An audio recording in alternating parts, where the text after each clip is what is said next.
Bienvenidos al episodio 195 del podcast de Comic Verso. Soy Esteban Pedreros y me acompaña como siempre el cuaternario Alberto Calvo. Hola Beto, ¿cómo estás? Hola, ¿qué tal? ¿Cómo te va ahí siendo diluido para desinfectar las calles de Santiago? No lo sé, ni siquiera conozco las calles de Santiago. Ah, ok. Bueno, pero si diluido no creo que te quede algo de conciencia para conocerlas, Beto. Lo importante es que hagas tu trabajo. Bueno, como si amonio cuaternario. Ok, Beto, sí, es parte de una de las noticias de las pseudo polémicas que ha habido en Santiago últimamente. Esta es una de las menos relevantes. Los municipios han optado por utilizar amonio cuaternario y otros productos químicos para desinfectar calles, paraderos, etc. Y los científicos salieron a decirle a los alcaldes que en realidad eso que estaban haciendo era botar plata a la basura porque realmente no cumplía ningún propósito práctico.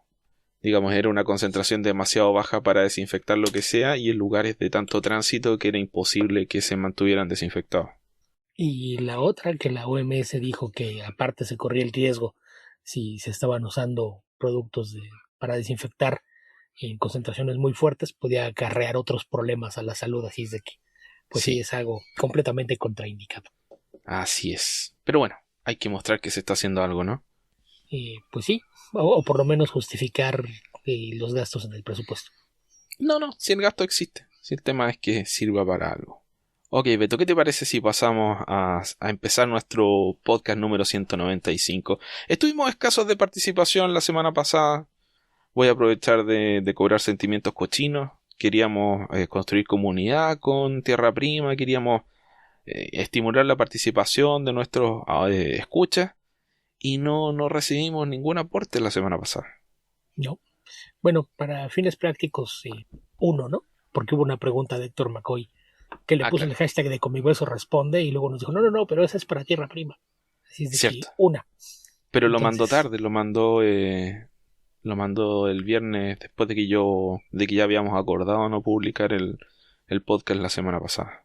Y también el viernes en la noche me llegó en mensaje directo otra pregunta por ahí que también pues se quedará para la próxima semana, pero pues todo el mundo nos dijo que les gustó, pero aparentemente nadie tenía intención de participar con nosotros, entonces así no tiene chiste. Sí, los vamos a impulsar un poco a que participen, que nos manden sus audios, que traten de inventar chistes, manden participaciones, lo que sea, no tiene por qué estar constreñido a nada en particular, así que la idea es que nos hagamos compañía entre todos y hagamos un poquito de comunidad en línea. Y si no quieren mandar audios, pero nos quieren mandar alguna anécdota o algo que quieran compartir con nosotros y con el resto de la audiencia, mándanos un mensaje, un correo, qué sé yo, nosotros lo leemos. No garantizamos que no haremos voces chistosas, pero... No, garantizamos que trataremos de hacer voces chistosas, trataremos de dramatizarlo esto, aunque no les guste la dramatización. Así es. Ya si no quieren arriesgarse a que sus comentarios sean interpretados de una forma poco halagüeña, pues siempre está la opción de que ustedes mismos manden el audio.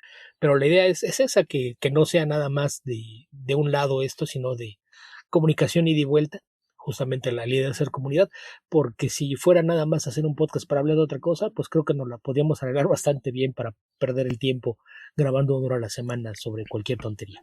Sí, la verdad es que podemos hablar tonteras por mucho rato. De hecho, lo hacemos una vez a la semana, Beto. Sí, aunque se supone que tengamos temas, eso nunca nos ha detenido. Así es. Beto, respondamos las pocas preguntas que nos llegaron esta semana, ¿qué te parece? Me parece bien. ¿Qué llegó por allá por Twitter? Porque por Facebook, nada. Sí, no, ya sabemos que en Facebook tienden a no pelarnos.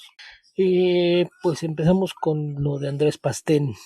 Consultaría si ya leyeron los 20 números de The Dreaming de Spurrier y Everly, pero Esteban ni siquiera ha leído Sandman.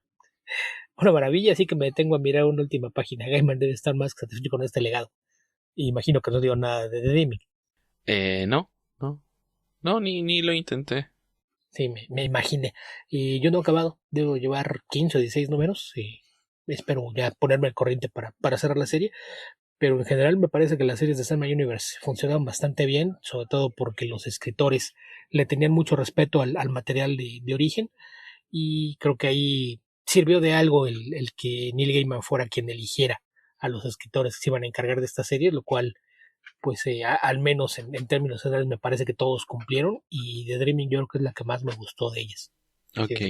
Ya comentamos por aquí algunas otras cosas de Spurrier, así es de que tampoco es sorpresa ver que haya hecho bien las cosas, ¿no?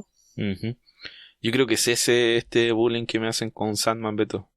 Hay gente que come helado de chocolate, hay gente que come helado de vainilla, hay gente que le gusta, no sé, helado de chirimoya. Y bueno, Sandman no me interesa mucho, la verdad. Nunca he dicho que es malo, nunca lo voy a hacer. He leído un poquitito de Sandman, pero no me interesa seguirlo leyendo. ¿Ya? Pues es que aplica exactamente la misma situación. No decimos que sea malo, que estés en un error, pero eso no implica que vayamos a dejar de hacerte bullying. Ok, tendré que aceptarlo, ¿no? El mismo Andrés nos pregunta, ¿qué tal es el Moon Knight de Lemire? Desde que terminó Black Hammer no he leído nada de él. Uy, ¿Alguna otra serie? A ver, bueno, empezamos con eso. ¿El Moon Knight lo leíste? no, lo último que leí de Moon Knight fue lo de ¿De Warren Ellis? Warren Ellis, gracias. Sí, eso fue lo último que leí de Moon Knight. Así que no he leído lo de Jeff Lemire. Pues yo creo que el problema con lo de Lemire es que creo que no se puede leer solo si no leíste justamente lo de Ellis y un poco lo de Brian Woods, porque es sobre esa misma encarnación del personaje. Entonces, por lo menos para tener una idea del tono, por lo menos yo creo que sí lo de Ellis, para entender cuál era esta idea de meter elementos sobrenaturales, pero con un tono muy distinto a todo lo que le habíamos visto al personaje antes, alejándolo un poquito de los superhéroes tradicionales. Y Lemire se va también por ese lado, me parece que hace un muy buen trabajo, a mí la serie me gustó bastante, y creo que es de esos cómics que tal vez nunca se convierten en un éxito de ventas, justamente porque son tan extraños en comparación al resto de lo que publica Marvel o incluso DC, que la mayoría de los fans de cómics de superhéroes no le hacen caso, no lo pelan, pero me gustó bastante la serie. La verdad es que si eres fan de Lemire y te gustan las historias que se salen un poquito de los esquemas que suele tener el género, es una serie que vale bastante la pena. Ok. Y la segunda parte de su pregunta, ¿alguna otra serie recomendable donde Lemire haya estado más de 12 números y que no sea Animal Man? Sí, de Varias. hecho la voy a comentar al final del podcast. Ok. Y probablemente está en el título de este podcast, así que ya saben de qué estoy hablando. Pero hay varias series en las que ha estado más de 12 números, ¿no? Hay muchísimas, sí. Digo, de entrada, las que podemos recomendar, yo creo que está Sweet Tooth, está Descender. En Ascender todavía no llega a 12, pero también los va a exceder. Pero es la Eh, continuación de Descender, en el sí, fondo es lo sí, mismo. es la misma serie. Hidden Falls, que yo llevo muy pocos, prometo ponerme al día con esas de mis pendientes. E incluso Bloodshot, en Bloodshot también es Bloodshot Reborn, Bloodshot USA y Bloodshot Salvation, que han de ser como 25 o 30 números entre las tres series, así es de que sí hay Sí. varias, y en general creo que toda la obra de Lemire es bastante Bueno, recomendable, ¿no? sí, bueno, esta técnicamente no son más de 12 números, de hecho son justo 11 si mal no recuerdo. Pero antes de Rebirth alcanzó a sacar la serie de Superboy protagonizada por Connor Kent. Y el dibujo creo que era de Rafael Albuquerque. Eso de haber sido por ahí por el año 2009-2010. Esa también es bastante buena. Sí, en general creo que es un escritor que suele ser de bueno para arriba, ¿no? Es raro que tenga puntos bajos, no es algo que se le dé. Entonces creo que básicamente es garantía de calidad, ¿no? Un cómic de Jeff Lemire siempre va a ofrecer algo interesante, ya sea material propio o trabajando con la licencia de alguien más. Sí. Sí, yo creo que todo lo que dijo Beto recién. Pues eso, con eso fueron las dos preguntas de Ah, Andrés. la otra que era más o menos buena, pero igual está muy vinculada a la continuidad de ese momento que es como que ya no existe, fue Justice League United. Justice League United. Sí, Que lo sí, dibujaba también Mike McCone. no sé cuántos números fueron, pero sí deben haber sido también al menos los 12, ¿no? Sí, por ahí. Sí, pero Algo en así. general él tiende a tener proyectos muy definidos, ¿no? Cuando decide hacer algo corto, es una miniserie o una novela gráfica. Y cuando ha hecho cosas largas también suelen ser bastante buenas. Sí, yo te recomiendo Underwater Welder, que es una novela gráfica, no tiene más de 12 números, no se ajusta al parámetro, pero probablemente te va a gustar. Sí, Muy probablemente. Y la única otra pregunta que veo por acá, Israel Jerry Dark Ortiz hace una pregunta que la veo un poco rara, pero a ver, ¿qué equipo de DC prefieren de entre estos? ¿Teen Titans de Barn? ¿Suicide Squad en la Espérate, versión ¿Teen de... Titans de Byrne? sí, por eso digo que me confundía, pero a ver, déjame terminarla. ¿Teen Titans de Barn? ¿Suicide Squad de la versión de Worlds at War? Outsiders en la versión 90s Pre-Zero Hour, Extreme Justice, Justice League Dark de Tinion o League of Superheroes de Levitz. Entonces, a ver, cuando vi lo de Teen Titans de Run, League pensé of si eran Super series Heroes. hipotéticas. Legion. Ah, ok. Legion of Superheroes. Sí, es que vi Teen Titans Run y pensé que iba a ser una pregunta sobre equipos hipotéticos. O sea, si los Teen Titans los hiciera tal, pero no. Según yo, John Byrne lo único que hizo de Teen Titans es por ahí una historia en un anual, ¿no? De lo que después se reimprimió en Tales of the New Titans. No Según yo recuerdo es Teen lo Titans hecho único. con Byrne. Según yo nada más es en el anual 2, si no mal recuerdo, el que tiene la portada está con Trigón. Si no mal recuerdo, ahí vienen historias dibujadas por él, por José Luis García López y algún artista más. ¿Cuál es ese que era Y como el según Secret yo, Origins de los Teen Titans? sí creo que es ese. Ese que tiene la tapa blanca, que aparecen casi todos los titanes en la portada, con una portada de Pérez, creo que era. Si no me equivoco, es ese. Y después pues apareció por ahí reimpreso en algunos tomos ese anual, pero según yo eso es lo único que John Byrne ha hecho con los Titans. Entonces no sé aquí si lo confundió con George Pérez o qué, porque no, según yo no ha hecho nada más con los personajes. Ok, preguntémosle a Wikipedia, perdón, a Google antes de descartarlo. Porque puede ser algo que no Algo reciente de cuando ya no conozco. estábamos pelando a Byrne. No, hay una portada al parecer, pero no un cómic de los Teen Titans de Byrne. Ok, ya como... A ver de nuevo. Teen Titans, Legión de Superhéroes de Paul Levitz. ¿Qué más? Y el Suicide Squad en la versión de Our Worlds at War. Los... Ya, esa no la leí. Esa es un cómic más o menos del año 2001 de un crossover de Jeff Loeb que tenían un número especial la mayoría de las series. Yo debo haber leído, no sé, 5 de esos, que eran de las series que estaba leyendo en esa época. Y no me preocupé de buscar el resto, así que no recuerdo eso. Los En esa época el Suicide Squad que estaba publicando DC creo que era el de Kit Giffen, que era distinto, bastante distinto al de John Ostrander. Sí, también tiene el Suicide Squad. Bueno, ese Suicide Squad, los Outsiders en la versión 90 antes de Hora Cero. Ya, esa no. Extreme Justice, que pues tampoco. Era No. como vamos a tratar de hacer la Liga de la Justicia si se la prestáramos a Rob Liefeld. No, gracias. Sí, duró muy poquito. Sí. De hecho, terminó con Hora Cero o siguió un par de números después, no le fue bien. Justice Estaba League mal Dark, dibujada, eran malas las historias, no. la Justice League Dark de Tinion no es mala, pero me gustaba más el concepto original con Peter Milligan, que aparte creo que dice mucho de DC, el comentario que hizo cuando lo sacaron de la serie, ¿no? ¿Qué dijo? Dijo que se iba de la serie por diferencias creativas con el staff editorial, y cuando le preguntaron cuáles eran las diferencias creativas, dijo, básicamente me dijeron que querían más Justice League y menos Dark. Sí, realmente. En el fondo es la marca que encontró DC para aprovechar algunos personajes que en realidad no...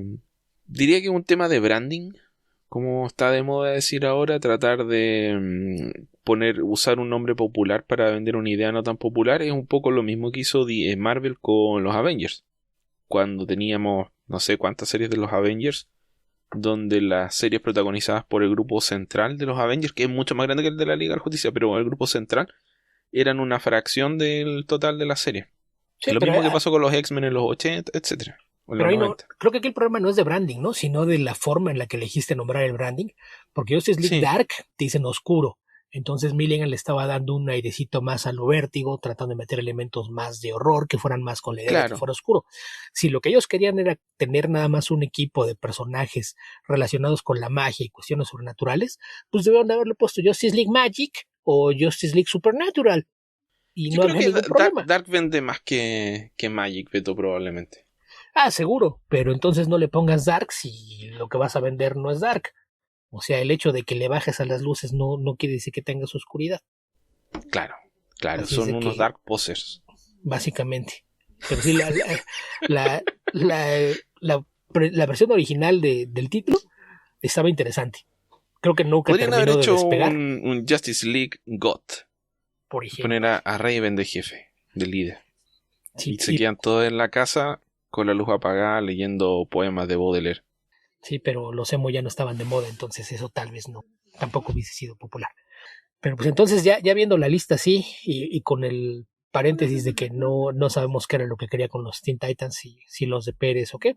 Del resto, ese Suicide Squad, esos Outsiders, Extreme Justice, Justice League Dark y Legion of Superheroes de Levitz, yo creo que no hay competencia, ¿no? La Legión de Levitz Sí, es el pero mejor de yo esos y por mucho. sospecho que está hablando de la Legión de Superhéroes Rebirth. No creo que esté hablando de la de los 80. Ahora, si está hablando de los 80, me quedo con la de Levitz. Pero, bueno, Bueno, y si está hablando de la Rebirth, hay igual. algún otro título que ahí está, entonces por eso te dije. Es mala, pero las otras son mucho peores, así que No hay competencia, no hay o donde sea, perderse. la Legión de Levitz ni siquiera en su punto más bajo cae por debajo de esas otras series, salvo que el Teen Titans sea el de Wolfman y Pérez y no de Byrne. O que sean los Claro. X-Men de Byrne y no Teen Titans, no sabemos ahí qué pasó, pero si dijo DC sí eran los Titans, pero no hay Titans de Byrne, y ya lo encontré. Sí, ¿Sabes qué puede haber sido con qué se confundió, Beto? Con la qué? Doom Patrol de Byrne. Eso puede ser, la un patrón de Byrne, que La no Doom es Patrol mala, de Byrne. pero para No, los estándares de tampoco es Byrne me buena. parece que tampoco es nada como para acordarse de ella. Y era una época en la que Byrne estaba dibujando bastante mal, diría yo. Mira, ya encontré el que te decía. Es el anual número 2 de The New Teen Titans, presentando el origen de Brother Blood.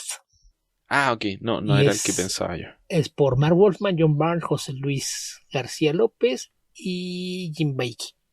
Ok, mucho gusto. Es ese, y en efecto es una portada que tiene un marco rojo. La portada es amarilla y se ve la silueta del Brother Blood en el fondo, con algunos personajes al frente, incluidos un par de los titanes. No veo el equipo completo, pero no sé. También la imagen que estoy viendo no es No, muy grande. creo que el que estaba pensando yo era un anual de la serie Secret Origins. Claro.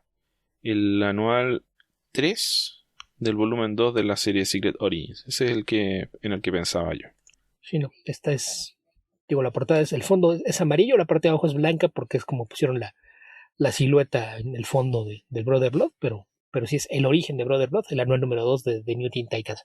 Y según yo es lo único que hizo Byrne fuera de la portada que mencionabas, que ahorita en la búsqueda también me apareció, es una portada con Starfire, pero pues no hay más ahí con eso. Y Ok, pero asumamos que era la Doom Patrol. En cualquier caso, igual ganaría Levitz. sí, porque insisto, el problema es que Byrne en este siglo realmente ha hecho pocas cosas que valga la pena comentar, ¿no? Sí. Yo creo que lo único que rescato y con un poco de nostalgia, porque me gustó cuando lo leí y no estoy seguro que haya sido este siglo, puede que haya sido a fines del siglo pasado, fue Generations. El Sí. primero. El tercero ya era horrible, pero el segundo era mediocre. El primero me gustó. El primero es muy bueno, el segundo es divertido y solamente para nostálgicos, el tercero sí ya empieza a caer en repeticiones que no tienen el más mínimo sentido, pero, pero sí creo que por algo se puso incluso a hacer fotonovelas, ¿no? Creo que él mismo estaba aburrido y no tenía. No sé en qué andaba actualmente, la verdad. No soy una Es, de sus víctimas. es que aparentemente iba a hacer algo con los X-Men y Marvel el año pasado. ¿Ya? Y algo pasó por ahí porque ya CB Cebulski ya había dicho que habían hablado con él y que estaban trabajando y de repente de los dos lados dejaron de mencionarlo. Entonces asumo que pasó lo que pasa siempre. Barnes se peleó con alguien, le dijo cosas que no debía a alguien y todo el mundo prefirió olvidarse del asunto y no tener que lidiar con él. Ya sabemos que Barnes es una persona sumamente conflictiva. Es muy fácil que se pelee con medio mundo. Y Polvorita. alguna vez comenté en su foro en línea, Barn Robotics, incluso llegó el punto en el que estaba discutiendo consigo mismo. Probablemente por error se perdió en un hilo y empezó a contestar un mensaje que él había puesto anteriormente. Creo que sobre la película de los Fantastic Four cuando Galactus fue presentado como una gran nube. Creo que de ahí empezó la discusión y en algún momento creo que se le acabaron los participantes con quienes discutir y se contestó a sí mismo para seguir la discusión. Estuvo muy extraño, pero también en redes sociales había un par de cuentas por ahí en Tumblr que sacaban citas y extractos de lo que pasaba en el foro. También estaban en Twitter, era John Barnes 6 y John Barnes Draw, y, que era una para arte y otra para comentarios. Y creo que el tipo que las hacía, las hacía sin permiso, pero él decía, lo hago sin permiso nada más para quien no quiera ir a clavarse en los foros y quedarse ahí mucho tiempo. Les pongo por acá cosas que me parecieron interesantes. Y al parecer Barnes dedicó alguna entrada en los foros justamente a insultar a este tipo por compartir. Le dijo, no, ¿saben qué? Creo que una cosa es que no le pedí permiso y otra que ya quiera abusar, entonces no más, se acabó. Pero, pues sí, esa es la reputación que se ganaba en los últimos años de ser un viejito cascarrabias. Sí, yo creo que en la época en la que él generaba mucho dinero debe haber sido una personalidad similar, pero la gente estaba más dispuesta a ignorarlo. Sí, o sea, difícil probablemente haya sido siempre, pero creo que en los últimos años se volvió más grave, ¿no? Ya al punto Sí. de que de plano Además que antes de internet solo podías pelear con él en persona cuando, suponiendo que se acercara a las oficinas de Marvel o te lo encontraras en una convención. Sí, sí que por ahí hay la leyenda de que en convenciones lleva su propia silla, ¿no? Ya, creo que es suficiente Vine por ahora. Beto, ¿esas eran todas las preguntas que teníamos o no? Al menos yo no veo más. Así es de Ok. que asumo que sí, no las acabamos rápido. Sí, recuerden que nuestro hashtag es Comicverso Responde. Ahí nos pueden enviar preguntas cuando se les ocurra. Y después las podemos buscar con facilidad usando el hashtag Comicverso Responde. Sí, no tienen que Pero si esperar. no lo usan, se puede quedar perdido en cualquier parte. Sí, en el momento que se les ocurra algo, les debería preguntar, en ese momento pongan un tweet con el hashtag y el día que grabemos nosotros lo vamos a encontrar fácilmente, así es de que no tendrán ese problema. En cualquier momento lo publican y nosotros hacemos la búsqueda del hashtag y eso nos permite hallarlos de una forma fácil y rápida. Ok, Beto. Y también por darles que si tienen preguntas que no sean de cómics o otros aportes, usen el hashtag Comicverso Tierra Prima. También Sí, es opción. literalmente nos pueden preguntar lo que sea, aunque no tengamos idea del tema. Incluso puede que lo investiguemos un poquito. Puede. Puede, O que inventemos una respuesta que nos parezca jocosa. es verdad. Pero pues sí, no hay más preguntas ya. Ok, Beto, pasemos a noticias. Que tampoco hay muchas, pero comentemos Noticias. algo ahí. Ok, ¿qué tienes? Mira, encontré una noticia que me parece que podría ser buena. Por lo menos me interesó. CBS anunció que va a seguir expandiendo la franquicia de Star Trek en su plataforma All Access. Y la nueva adición al elenco de series va a ser Star Trek Strange New Worlds, que es una serie protagonizada por el elenco original del Enterprise, que sería el Capitán Pike, interpretado por Anson Mount, su número uno, que es interpretado por Rebecca Romijn, y Spock, interpretado por Ethan Peck. Esta es la formación original del primer piloto de Star Trek, donde fue reemplazado finalmente en la versión final, o sea, en el segundo capítulo en realidad, porque no sé si se exhibió o no en la exhibición original de la serie. Sé que todo el mundo ya lo conoce, está en Netflix, etcétera, pero no estoy seguro que haya sido parte de la continuidad original. En fin, eventualmente fue reemplazado por James T. Kirk. Lo que tienes mal es el título. ¿Ah, sí? Sí, Strange New Worlds suena como a investigadores paranormales o cosas por el estilo. Es Brave New Worlds. Ah, bueno, está mal mi fuente. Mi fuente dice Strange New Worlds. No, es Brave. Dicen que básicamente no creen que los puedan demandar porque pues es una obra que creo que ya está incluso en el dominio público, ¿no? O sea, es una frase, es No, pero me como... refiero a Un Mundo Feliz, que en inglés es Brave New World. Sí, mira, en la página de SBS también dice Strange New World. New Worlds, de hecho. Ok. Así que, no sé, tal vez van a ser dos series. En Twitter y demás incluso lo convirtieron en hashtag Brave New Worlds. Bueno, ya lo averiguaremos el próximo año. O antes, en cuanto pongan algún avance y le empiecen a hacer promoción a la serie. Sí. Me interesa, a mí, mira, lo que me gustaría ver sería que replicaran el aspecto de la serie de los 60. Obviamente que no puede verse como set de cartón como en esa época, que lo eran. Hay una pelea de... Bueno, hay varias, pero hay una que me acuerdo que es de el Capitán Kirk con Khan, que pelean en el cuarto de ingeniería.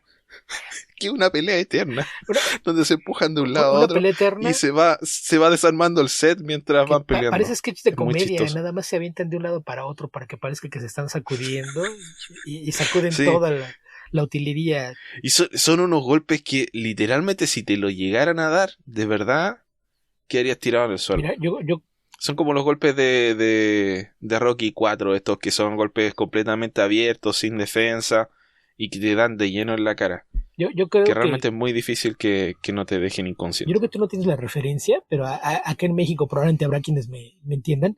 Había un programa que se llamaba La Carabina de Ambrosio, donde había un sketch de comedia y que era una parodia de Hulk. Y básicamente usaban a Chabelo como el hombre verde y lo que hacía era destruir sets fabricados con unicel. Y cada vez que veía esa pelea que mencionas en ese cuarto, pensaba que en cualquier momento se iban a romper las paredes y los muebles y descubríamos que también estaban hechas de unicel. Ok. Pero sí, por lo menos me gustaría que fuese más consistente el aspecto. Porque el tema con hacer, por ejemplo, la nueva generación, la siguiente generación, el 86 ya, que comparativamente hablando se veía mucho mejor. Ahora, si ven The Next Generation ahora, van a encontrar que los efectos especiales son muy malos, pero tienen que pensar que es una serie que tiene 34 años. Eh, entonces, esa diferencia visual estaba explicada porque había alrededor de 100 años de diferencia entre una serie y otra. Pero si ves Star Trek Discovery, se ve mucho más moderna que Next Generation y 20.000 veces más moderna que la serie original. Entonces, manteniendo el poder de los efectos especiales, me gustaría que por lo menos estéticamente se viera más sesentera. Qué bueno que aclararlo No sé. estéticamente, porque por un momento pensé que los querías ver otra vez peleando con bolitas de peluche. No, no. No, y tampoco quiero ver a... ¿Cómo se llama el lagarto ese famoso? No lo sé. Pero probablemente sí. Cuando Kirk hacía el cañón este con un tronco. Bueno, el Cork, algo así.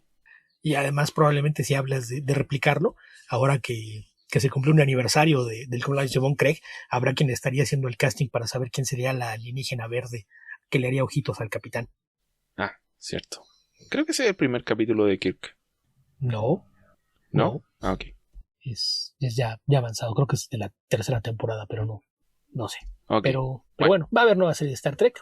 Así es de que va a haber una serie de Star los Trekkies Trek. estarán Y podría contentos. andar, porque Anson Mount es un muy buen capitán. Creo que es el que ha funcionado mejor en Discovery. Aunque sabíamos que era temporal. Creo que Rebecca Romaine se entretiene bastante con su rol de número uno. Y creo que ha mejorado mucho su capacidad como actriz. Y Ethan Peck actúa de Spock, que es básicamente no actuar. Y básicamente y olvídate de expresiones faciales. Claro, es como tratar de transformarte en, no sé, en un tótem de estos que entregan información en los edificios públicos. Sí, básicamente. Ok, Beto, ¿qué otra noticia tenemos por ahí? Tengo una de esas que te van a divertir. Ok, O al menos eso creo. crucemos los dedos, Beto. Pues mira, ya ves que El Gorn, era el Gorn, Beto, no me podía acordar, era el Gorn. yo he dicho muchas veces que no soy fan de Star Trek, entonces no me culpes por tus olvidos. Y te No, podría decir, no sé, pero tal vez lo más correcto es decir, la verdad es que no me importa. está bien, Beto, está bien. Pero bueno, y no sé, aparentemente ahora que se dio el anuncio de que ya va a regresar a operar de forma normal Diamond Comics, que de hecho es algo que sucederá esta semana, pues aparentemente Steve Geppi decidió que era buen momento de salir otra vez a la luz y estar haciendo declaraciones y demás. Por ahí ya presentó una postura oficial de su empresa ante la idea de que DC tenga a, a otras empresas encargándose de la distribución de los cómics. Creo que hizo de ladito el asunto, como, sí, no importa, estamos bien, vamos a seguir trabajando, no hay problema. Pero me llamó la atención otro extracto de una de sus declaraciones, porque al parecer él tiene la idea de convencer a todas las editoriales de llegar un banner arriba de todos los cómics que empiezan a distribuir a partir de esta semana, que diga Back the Comeback, que es apoya el regreso, sería la traducción básica de lo que diría Back the Comeback, pero la idea, según él, es que todos estos cómics que tengan esa leyenda se convertirían en coleccionables de la era de la pandemia. ¿What? ¿Sí? De hecho dice que... ¿Cómo coleccionable de la era de la sí, pandemia? ¿Qué significa estos son los eso, Beto? cómics que perdimos por un par de meses porque tuvimos una pandemia, pero regresaron y están marcados para que puedas saber que pertenecen a eso. E incluso se ofreció a que si las editoriales lo aceptaban, él mismo iba a compilar un checklist para que los coleccionistas pudieran llevar su lista de todos los cómics que iban a tener el banner de Back the Comeback. Los cómics perdidos. Los que se recuperaron, o sea, para demostrar que la industria sobrevivió. Su gran idea es esa, que sean coleccionables porque salieron en una fecha distinta a causa de una pandemia. Esa es la gran idea de este genio que es Steve Epy. ¿Qué te parece? Uy, creo que puede que funcione, Beto, sobre todo porque los fans ya hemos expresado varias veces nuestra perplejidad respecto de lo que la gente considera coleccionable, ¿no? Sí, pero en este caso, o sea, coleccionable, en realidad, ¿qué tan colección se va a volver algo si no tienes tirajes limitados, si no hay ningún suceso que los marque? O sea, básicamente por su fecha de salida y porque les pusiste un banner para que todo el mundo supiera que salieron en esas fechas. Esto es como, ¿sabes qué me está recordando esto, Beto? Es como la misma mentalidad idiota de la papa de la libertad. Que cuando decidieron que... Es que tratemos de darle contexto. Ya Beto se lo va a dar, ya me entendió de qué estoy hablando. Sí, que básicamente hace unos años pues traían esta idea de que no les caían bien los franceses, así es de que decidieron que ya no iban a hacer French fries, papas a la francesa. Entonces muchos restaurantes lo cambiaron en su menú y en lugar de que pidieras unas papas a la francesa, llegabas y pedías unas papas libertad. Sí, Liberty esto French. es como que Liberty dijera, lee tu primer cómic de vuelta del claustro con el himno de Estados Unidos al costado, algo por el estilo. Esta especie de solemnidad chauvinista gringa. Sí, si su idea es que sea algo que conmemore que la industria sobrevivió a la pandemia, es tan simple como que si un cómic se sigue publicando a partir de 2020 y hacia adelante, sobrevivió. Y todo el mundo lo va a saber. Pero eso de hasta armar un checklist, o sea, imagínate que alguien que es un fan clavado de cómics de DC y no compra nada más. ¿Tú crees que por muy coleccionista que sea, va a ir y va a comprar toda la producción de Marvel de las próximas semanas solo porque va a traer el banner de Back the Comeback? ¿Que va a ir a comprar cómics de Image o de Oni o de Bolt o Black Mask o cualquier editorial que le ponga el banner? Si las editoriales aceptan, ¿cuántos cómics a la Mira, semana lo van a traer? realmente me parece como una... Mira, en el medio de una situación donde la gente se está quedando sin trabajo, que apenas tiene que su dinero disponible para gastar en entretenimiento ha disminuido en términos generales. Hay gente que ha conservado su trabajo y su poder adquisitivo y va a poder comprar muchas cosas. Me parece que tratar de impulsar las ventas con una pésima maniobra de este tipo que es para despertar el lado oscuro del coleccionista me parece que debieran intentar otras cosas. Por ejemplo, bajar los precios. Podrían intentar eso. Podrían intentar sacar los números en valores rebajados, hacer colecciones de 48 páginas, no sé. Sí, mucho de lo que Facilitarle al comentamos lector comprar cómics. de este documento que estaban armando algunos retailers de propuestas, ¿no? Hacer antologías en blanco y negro que sean como muestrario para que la gente conozca más cómics, ofrecer cómics baratos, tomos grandes y reimpresiones baratas similares a las que metieron a Walmart, que les fue bastante bien además, y toda clase de cosas que podía Sí, hacer para incentivar el tener... poner trade paperbacks baratos en Comixology para que te pongas al día con la serie que vas a retomar ahora en mayo. Sí, o incluso esta propuesta que hicieron algunos creativos, volver a hacer un crossover Marvel DC para volver a incentivar que los fans del género... Ese sería una buena iniciativa en la medida que no estresara demasiado el bolsillo de Sí, nadie. o sea, haces la propuesta de vamos a trabajar juntos a hacer crossovers y sacas un número especial cada mes durante un año, nada más para celebrar el año que regresamos a trabajar. podría funcionar. O haces el evento contenido, como fueron el Amalgam, que colgamos hace poco con Comicase, que fue un evento que duró básicamente 2 semanas y lo hicieron en 2 años seguidos. Entonces son cosas que se van a hacer contenidas y aparte lo publicaron sin publicar nada de su línea regular. Entonces yo creo que hay formas de hacer cosas así que incentivan el interés del lector por acercarse al medio, que funcionan mejor y no tendrían una idea tan de mal gusto detrás. Por ahí había muchos comentarios de profesionales, no recuerdo quién fue el que lo hizo, que dice, bueno, ya entrados en gastos, pues lo que debería hacer es poner el banner y debajo ponerle el conteo de muertos a la fecha en que se publicó. A lo mejor cuando sea el número más bajo va a poder valer más. Pero básicamente se está burlando. O sea, ¿te das cuenta de la idea oscura que hay detrás de esta estupidez que estás diciendo? O sea, vamos a que sean coleccionables. Y decía, pues entonces que le ponga la cantidad de muertos para que los que valgan son los que sean de cuando teníamos menos de 100,000 muertos. Sí, como un conmemorativo de yo sobreviví al coronavirus. Sí, es... Cuando en realidad nunca ha estado en duda que la mayoría vamos a sobrevivir al coronavirus. No estoy diciendo que tú, ni yo, ni nadie en particular, pero la mayoría de la humanidad lo va a sobrevivir si el tema no es ese. Sí, así es de que sí es un poquito absurdo, ¿no? Creo que crear una campaña de Back the Comeback estaría bien. En lugar de que le pongas un banner y esta idea de hacerlos coleccionables, ponlo como el anuncio de contraportada.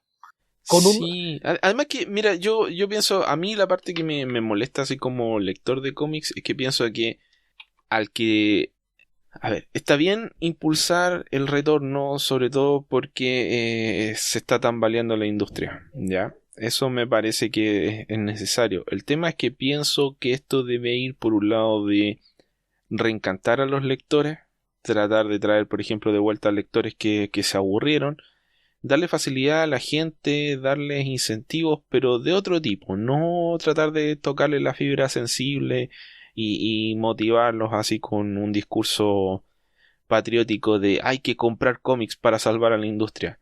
Hay que comprar cómics porque son buenos, porque están a un precio barato, porque te pueden interesar, pero no simplemente manipularte para que, no sé, te saques dinero del bolsillo, vayas y salves a una tienda.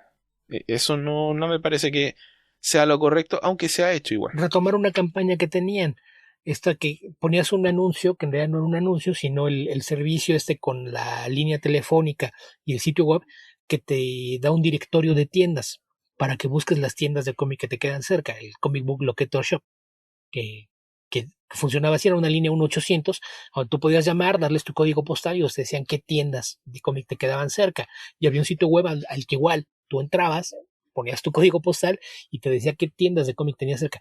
Puedes hacer eso. Lo que debieran hacer también, Beto, sería, sobre todo porque la gente, el mundo en estos momentos se está dividiendo entre la gente que no le importa nada y la gente, tres vertientes, la gente que le importa mucho y que hace todo lo posible porque las cosas salgan lo mejor posible, gente que igualmente le importa pero no tiene los medios ni la forma de hacer todo lo posible, y un grupo bastante pequeño de gente que no le importa nada. Yo creo que podrías, por ejemplo, promover un estándar de, de distribución y venta de cómics, de manera que toda la gente que quiera comprar cómics en una tienda tenga seguridad de que no se va a estar exponiendo al virus y que puede comprar en forma segura y que lo puede hacer en cualquier lugar, que ese estándar va a ser el mismo en Timbuktu y en la China.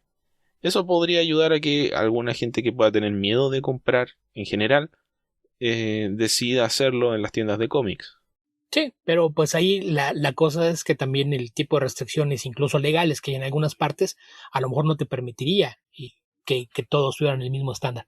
Entonces, por ese lado, creo que como lo han hecho y todas esas tiendas que empezaron a hacer sus ventas en línea, ofrecerte el servicio de entregarte a domicilio, o que pudieras llamar para encargar tus cosas y te lo entregan en la banqueta, o incluso con prepago, que nada más recogieras tu paquete y reducir todo el contacto, pues creo que es la forma de trabajar, pero eso lo han hecho las tiendas por su cuenta, no por Diamond. Entonces ahí volvemos a lo mismo. Diamond es una empresa que jamás se preocupó por cuidar al mercado, por tener la infraestructura para para apoyarlos en cuestiones de marketing o de atraer a nuevos lectores, y en este momento que se dio cuenta de que ya hay otro par de posibles competidores a largo plazo, o que muchas partes de la forma en que funciona el mercado se van a mover, pues te demuestra que realmente, si en parte no ha hecho eso, es porque no tiene idea de cómo funciona. Él es un coleccionista, es un especulador, y básicamente su solución es, pues vamos a hacer algo que apoya a los especuladores, cuando es el principal problema que han tenido los cómics. La implosión que se dio en los años 90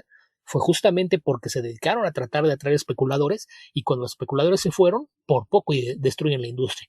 Entonces, creo que Sí, es no o sea, entender su la historia. forma en la que la industria ha generado dinero es impulsando a que la gente que antes se gastaba la mesada cuando eran niños, ahora se gasten una porción importante de su sueldo porque, no sé, tienen 40 o 50 años y ganan una cantidad importante de dinero y pueden gastar mucho dinero en cómics. Entonces es impulsar esa espíritu consumista en gente que tiene el poder de gastar. En lugar de hacer lo que tienen que hacer, que es que crezca el mercado, que haya más consumidores que se compren 1, 2, 5 cómics al mes, pero que sean millones. Sí, sí, y volvemos a lo mismo. Es que todas esas prácticas que ellos han incentivado son justamente las que los metieron en problemas. El mercado de las portadas variantes, estar pensando en que te vas a mantener en base a unos pocos que gastan cada vez más, cuando pues realmente es un modelo que no tiene el más mínimo futuro. Sí, no se sostiene a lo largo del tiempo. Eventualmente nos vamos a morir. Eventualmente no vamos a poder seguir comprando cómics, y si no hay nadie que tome el testigo, ahí va a quedar la industria como la conocemos. ¿El cómic va a seguir la industria como la conocemos? Probablemente no. Beto, hay otra noticia más de Steve Geppi. ¿Así? ¿Cuál? Sí. No sé si nos da para decirle noticia, digámoslo entre comillas. Y es la respuesta que dio a lo que fue el trabajo, o lo que sigue siendo el trabajo de estas distribuidoras emergentes que aparecieron, que son Midtown y Discount Comic Book Service, con sus filiales que son UCS, ¿cómo se llama? Lunastar. Lunar Lunar, y eso. ¿Y USC. la otra? Ok.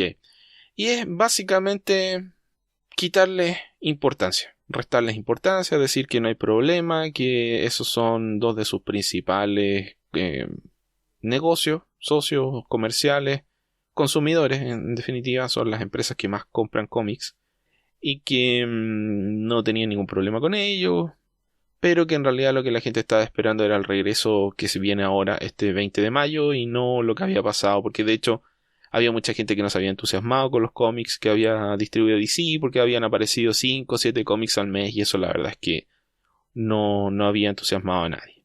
Pero que el verdadero regreso de los cómics era ahora, el 20 de mayo. Básicamente, si nosotros no hay industria, y ahora sí ya regresamos. Fue lo que quiso. Sí, y eso para mí está en veremos. Nuevamente el tema de lo rápido que entró en crisis Diamond me hace pensar que si las cosas no salen extremadamente bien rápidamente, podemos volver al mismo problema en un par de semanas más. Sí, básicamente la parte que parece que no entendió es que la pandemia lo que hizo fue exhibir la fragilidad de su empresa. Así que, bueno, ojalá que resulte esto de los distribuidores, que más empresas se sumen y que se diversifique el mercado, sobre todo que se encuentre la forma, por ejemplo, de rebajar el costo, en definitiva, de que las empresas puedan acceder tal vez a descuentos que permitan rebajar el costo de los cómics. O sea, es tan grande el descuento que se come Diamond. Imagínate que tú, si compras en Discount Comic Book Service de DC y Marvel, obtienes de entrada un 35% de descuento sobre el precio de portada. Si un cómic te cuesta $5, terminas pagando... Uy, debía haber elegido $10, pero esto. Terminas pagando $3 y algo. A ver, $3.25 por un cómic. Eso significa que Diamond ahí igual está recortando, no sé cuánto será, 5, 15%, creo que es 15%, porque a veces los descuentos incluso llegan al 50%, y sospecho que los descuentos del 50% son sin ganancia para la empresa que hace la venta. Hay incluso tiendas de cómics donde si tú te suscribes te hacen descuentos de 20%, 15% mensual. Entonces, esto obliga, por ejemplo, a ver, si DC está recibiendo, o Marvel, $2.50 por cada cómic que vende, si de repente se da cuenta que necesita recaudar $2.80, significa que el precio de venta del cómic tiene que subir de $5 a casi $6, a $5.60 aproximadamente. Entonces, ese margen es uno que impulsa las alzas grandes de los valores de los cómics. Ese es un tema que se podría subsanar con una mejor competencia, donde ya Diamond no pueda estar recortando tanto porque hay otra empresa que está ofreciendo un recorte menor.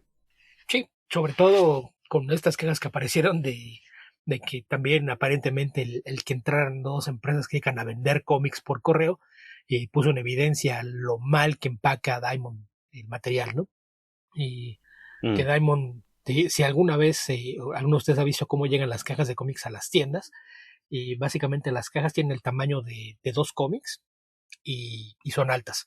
Y lo único que hacen es que apilan los cómics así sueltos. No traen bolsas, no traen cartones, no hay nada que los divida. Entonces, una vez que estas cajas son manipuladas en los camiones o aviones en que se transportan, pues los cómics se deslizan unos sobre otros, y eso es lo que provoca que a veces tengas algunos en los que se ven así como tallones de tinta, sobre todo en la orilla de las grapas.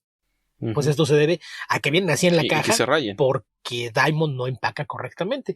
Y resulta que estas dos empresas lo que estaban haciendo era poner los cómics dentro de bolsas, rellenar las cajas con plástico burbuja, gula espuma y demás.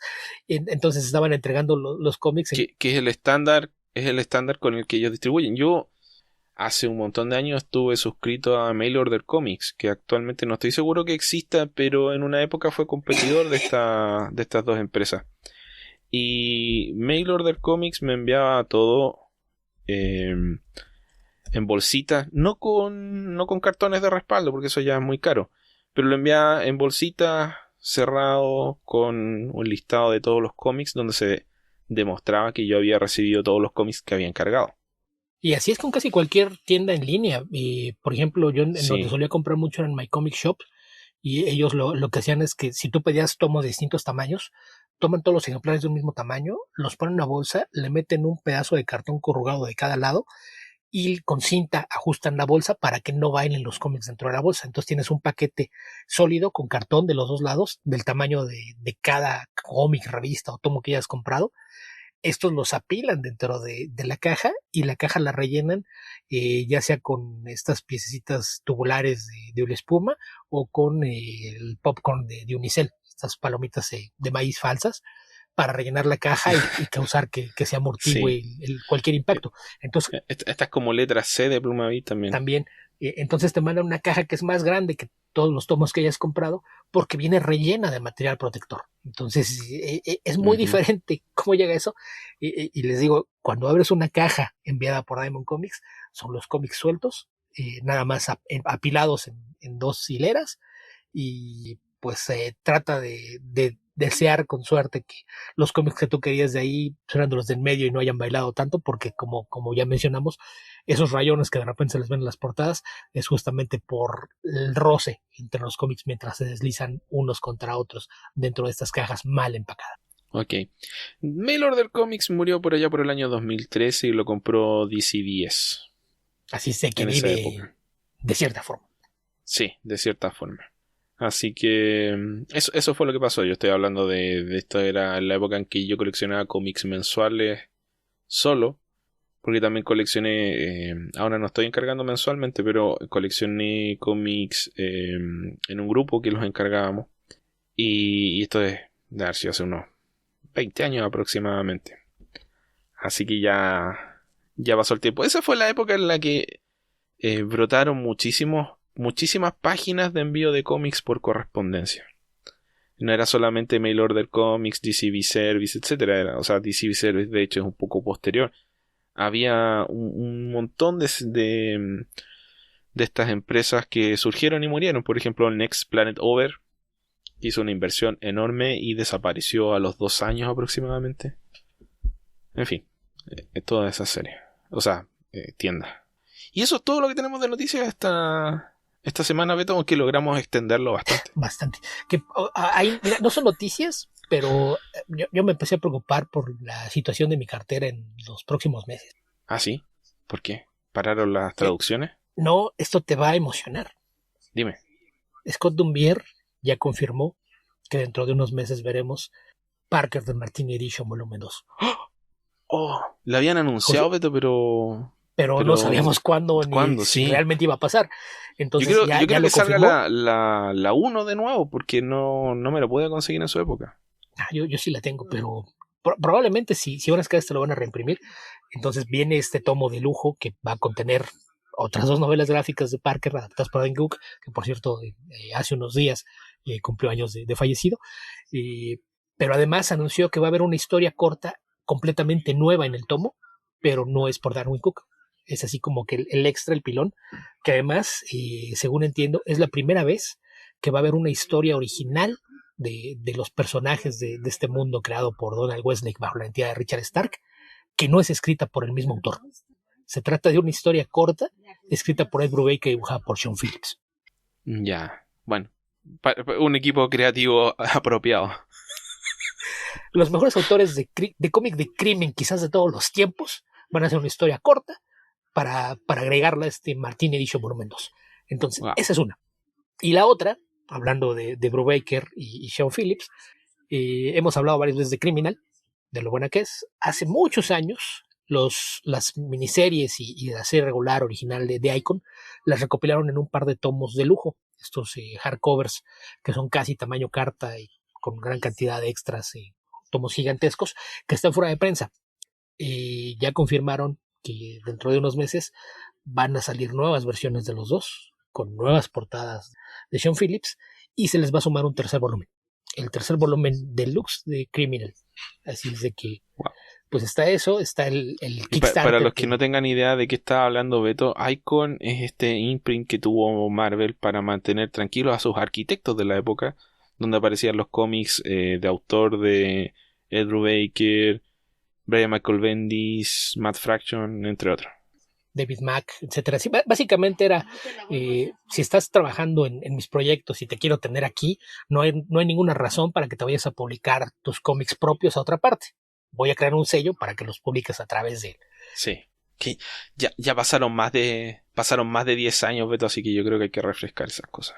Sí, y por ejemplo, los tomos de Powers todavía salían bajo el sello Icon hasta el año pasado, que cuando se dio el aviso de que Brian Michael Bendis iba a DC, pues ya hay nuevas ediciones de Powers publicadas por DC, pero hasta ese momento todavía eran recopilados por Icon, pero pues creo que lo último que debe haber salido por Icon debe haber sido la segunda miniserie de Scarlet, ¿no?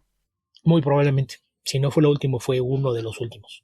Pero pues eso, y está también el tomo del Kickstarter de Matt King, Jeff Lemire y David Rubin. Un tomo también de $40 más gastos de envío, pero que se ve que va a quedar bastante bonito. Ok. Bueno, me alegraste con eso del Martini Edition. Así es de que... Hay varios de estos Artist Edition que me gustaría conseguir, que ahora me los puedo comprar. Y cuando salieron tenía que elegir. Así como la decisión de Sophie, elegí el de Walt Simonson, pero ahora podría romper el chanchito y comprarme un par más. Así que me gustaría que los reimprimieran. Pero Dumbier se mantiene firme con que no va a haber más reimpresiones. Sí, básicamente lo que quiere es que tengan ese valor de coleccionables se hicieron una vez y no más, lo cual, tomando en cuenta que van dirigidos a un público que es más afecto al cómic de lujo y incluso muchos colecciones originales que no tienes acceso a lo mejor al parte de ciertos artistas, pues es un buen sustituto. O sea, $125 por, no sé, o $150 por reproducciones de páginas originales de 6, 8 cómics, comparado con conseguir una de esas páginas que debe valer miles de dólares, es bastante barato. Además de la calidad de la impresión, ¿no? Que yo creo que se trata de reproducir originales, lo hacen de la mejor manera posible. Sí, así es. Ok, Beto, ya terminamos nuestro extenso repaso de las escasas noticias de la semana. ¿Qué te parece si pasamos al comentario de cómics? Me parece bien. ¿Qué leíste esta semana? Mira, leí una cosa esta semana, pero leí una cosa la semana pasada y una cosa la semana antepasada y podríamos comentar las tres. Ok. ¿Qué te parece si hablamos de Friday primero? Que ya pasó bastante tiempo de su publicación y se nos olvidó hablar de esta serie. Justo pensaba recordártelo porque antes de empezar la grabación dijimos, podemos hablar de Friday que se nos subió la semana pasada. Y una vez más no lo hicimos. Sí, Entonces, tal cual. Sí. Yo aquí tenía una nota, comentar Friday, entonces pensaba incluirlo al final, pero empecemos con ese.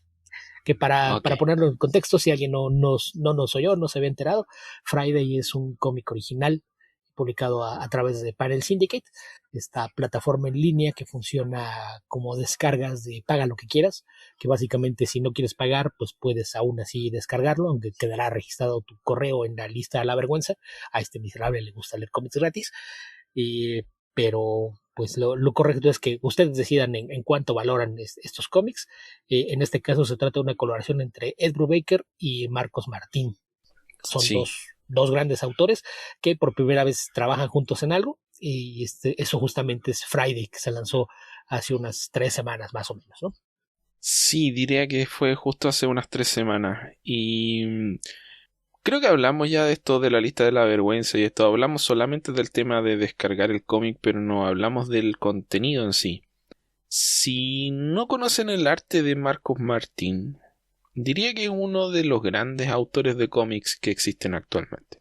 Yo diría que Beto debe estar de acuerdo con esta afirmación bastante eh, rimbombante, un poco exagerada tal vez, no sé. No creo que sea exagerada, creo que es correcta. Es un dibujante muy talentoso que tiene una capacidad enorme para hacer todas las cosas bien, básicamente. Esa es la razón por la que tiene tanta admiración el trabajo de Marcos Martínez. Un gran actor, o sea, gran dibujante a la hora de hacer actuar a sus personajes. Es un gran diseñador de personajes. Es un gran dibujante de escenarios, de ambientes. Y el tema de la narrativa es, por supuesto, lo más esencial y más necesario que domine un dibujante de cómics. Y los cómics de Marcos Martín se entienden a la perfección. Es un tipo que se peina con la perspectiva, con todas las cosas. Lo hace todo muy, muy bien. No un poquito bien. No es que es muy bueno en una cosa y más o menos en la otra. No, le sale todo bien. No sé si partimos, si estamos de acuerdo hasta ahí, Beto. Sí, creo que lo hemos comentado antes. Por ahí, a lo mejor muchos fans de superhéroes pues lo ubican únicamente por su trabajo en Spider-Man, pero pues eso sirve para hacerse una idea. Por ejemplo, él dibujó el último 9 de Dan Slott, el Amazing 801, que es de los mejores cómics individuales que ha publicado Marvel o DC en mucho tiempo. Y pues fuera de eso, sus colaboraciones con Brian K. Vaughan para el cine, que ellos son básicamente los dos dueños de esta plataforma, pues son de lo más destacable. En su momento comentamos por aquí Private Eye. Private Eye, esta historia de ciencia ficción, y pues sí, es un gran nadador gráfico, y que aquí sorprende un poco porque altera su estilo, ¿no? Sí. Sí, la idea es de quitar con una que a nosotros se nos haya ocurrido, es la forma en la que Ed Brubaker presenta la historia. Nos explica que es una historia de detective. Y es una historia de detectives jóvenes. Es la idea de algo así como Sherlock Holmes mezclado con tal vez con Buffy podría ser, con el joven Indiana Jones. Es personajes que tal vez en algún momento lleguen a ser eh, estos otros personajes, pero aquí no nos están contando la historia de cuando Sherlock Holmes era joven, sino que nos están contando la historia de un grupo de estudiantes, básicamente dos, que son los protagonistas, que han sido, uno de ellos es detective aficionado, el otro es su mejor amiga, y durante su tiempo en el colegio hicieron un poco como Scooby-Doo. Investigaron misterios en el lugar donde vivían, un pueblo pequeño, y ahora se están reencontrando una vez que salieron del colegio. Que Y básicamente existe esto una... es un subgénero de literatura juvenil en Ujú. inglés, ¿no? Que en español no es tan común. En español yo creo que la mayor referencia la tenemos justamente por series animadas. Digo, aparte de Scooby-Doo, pues estaba hasta cierto punto Mandibulín, y el Club Club y cosas por el Yo estilo. imagino que esto es como... ¿cómo se llamaba esta serie que hacía la Michelle Trachtenberg antes de hacer Buffy? No lo sé. que era una detective adolescente, que viene yo no he leído esto, pero sé que existe, que son por ejemplo los Hardy Boys. Entonces estás hablando de Nancy Drew. No, no era Nancy Drew, pero ya lo voy a encontrar por ahí. Que de hecho de los Hardy Boys y de Nancy Drew hay cómics. Si no mal recuerdo, las dos propiedades las tiene Boom. Son novelas, tal cual, que en principio fueron adaptaciones a cómic de los Hardy Boys y de Nancy Drew, y han hecho un par de crossovers por ahí con estos personajes, que básicamente es eso, son adolescentes que son aficionados a las historias de detectives y terminan convertidos en detectives adolescentes. Entonces esa es la idea principal, pero lo que quiso hacer aquí Brubaker fue jugar un poquito con esa idea y decir, ok, ¿y qué pasa cuando estos chicos adolescentes que aparentemente no tienen preocupaciones en la vida, y pues se convierten en adultos y se dan cuenta de que hay que lidiar con otros problemas aparte de investigar misterios en su pueblo? Sí, tal cual. Creo que era Harriet the Spy, pero creo que me estoy Sí. confundiendo de actriz. Harriet the Spy es una sola novela, pero también es de las más famosas. Esa es bastante buena. Si la pueden encontrar, no se dejen engañar por la etiqueta de para lectores jóvenes. Es una lectura bastante recomendable. Y de hecho, hay un homenaje a la autora, porque el apellido que tiene la protagonista de Friday es el mismo apellido de la autora de Harriet the Spy. Ok, entonces la idea es darle un pequeño giro a esta historia, que es que en vez de ser adolescentes sean jóvenes adultos, muy jóvenes adultos. Estos tienen aproximadamente, no estoy seguro si salieron ya de los 19 años y los pasaron, pero la idea es que sea justo el año siguiente del primer año en la universidad, donde uno de ellos, que es el Sherlock Holmes de la historia, básicamente sigue involucrado en las investigaciones, y Friday, que es su Watson, tiene varios problemas con él. Básicamente es un tema aquí de, no sé si no correspondido o no, pero de amor frustrado o de desinterés. Pero hay una tensión entre los dos que tiene que ver con la relación que tuvieron durante la adolescencia, las cosas que no pasaron y el hecho de que volver al pueblo de origen, uno trata de hacer como que todo sigue igual y la otra está frustrada en esta situación, y a pesar de esto se involucra igualmente en la investigación de un misterio. Sí, que aquí el problema con ellos es que no queda claro el límite entre la amistad, ¿no? Entonces más que otra cosa, ella siente que hay una indiferencia de su parte y que tiende a subestimarla, a dar por hecho que siempre va a estar ahí para ser su asistente. Claro. Porque ni siquiera la trata como una igual, no es su socia como investigadora, es su asistente. Y eso es algo que ella resiente. Da por sentado que ella va a estar ahí y siempre lo va a ayudar. Siempre va a estar para él. Y hay constantes menciones a algo que pasó el día antes de que ella se fuera a la universidad, que al final nos dejan con el cliffhanger de que eso se va a resolver en el siguiente número. Nos van a explicar qué pasó esa noche. Sí. Bueno, es que si lo hubiesen resuelto no habríamos vuelto o no estaríamos interesados en volver para el siguiente número, tal vez. Quizás. Quizás. Porque de todos modos está muy bien realizado el cómic, entonces, aunque no hubiera un misterio a resolverse en ese número, probablemente estaríamos a vuelta. Sí, es bastante idiosincrático el cómic. Bueno, tal vez no tan idiosincrático, pero se vive mucho más en la cabeza de Friday que en las acciones de los personajes, aunque por supuesto hay un misterio, personajes que están pasando por cosas extrañas, pero el tema es a qué se debe esta tensión, qué es lo que pasó antes de que ella se fuera a la universidad, cuáles son los sentimientos, y el hecho de que el trato que tiene el amigo de Friday con ella es muy, muy distante, como el trato que está tratando de tener alguien que no quiere reconocer que pasó algo, o alguien que está tan metido en su propia cabeza que no es capaz de empatizar con los problemas de otras personas. Sí, yo creo que va un poquito por ahí, ¿no? Jugar con esta idea de que es alguien que está tan ensimismado en lo que hace que no le presta atención a nada a su alrededor. Y en las primeras páginas Friday menciona que las pocas veces que tuvieron comunicación, de lo único que él quería hablar era de los casos que estaba investigando. Sí, tal cual. Así que, por ahora, que no hemos leído tantas cosas, anda bastante bien. Tiene una premisa que yo diría que no es ni tan revolucionaria ni mucho menos, pero que plantea de inmediato una relación entre los personajes que es interesante. Suele ser el caso que la tensión sexual de los personajes protagónicos de esta serie de misterio es uno de los atractivos de este tipo de serie. Y aquí partimos de una situación incómoda posterior probablemente al punto de ebullición de esa supuesta tensión sexual, que es lo que estoy deduciendo yo. Puedo estar equivocado, pero es la impresión que da de la lectura. Así que por lo menos se plantea como una historia muy interesante donde está muy bien trabajado el tema de la ambientación en un pueblo pequeño pero con características especiales. Y esta especie de versión seria de... no sé. Podrían ser Sherlock y Watson, donde uno de ellos es mujer.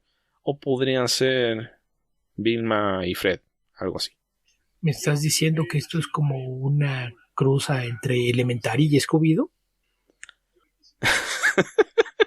Sí, probablemente sí. No sé, eso no se me antoja y el cómic no me da esa vibra, pero básicamente es una historia que apenas el primer capítulo ya nos dio bastante para tenernos intrigados sobre qué está pasando, porque además el caso que están investigando parece que tiene tintes sobrenaturales, ¿no? Que Sí. también es una cuestión que nos remite un poquito justamente a la idea de Scooby-Doo.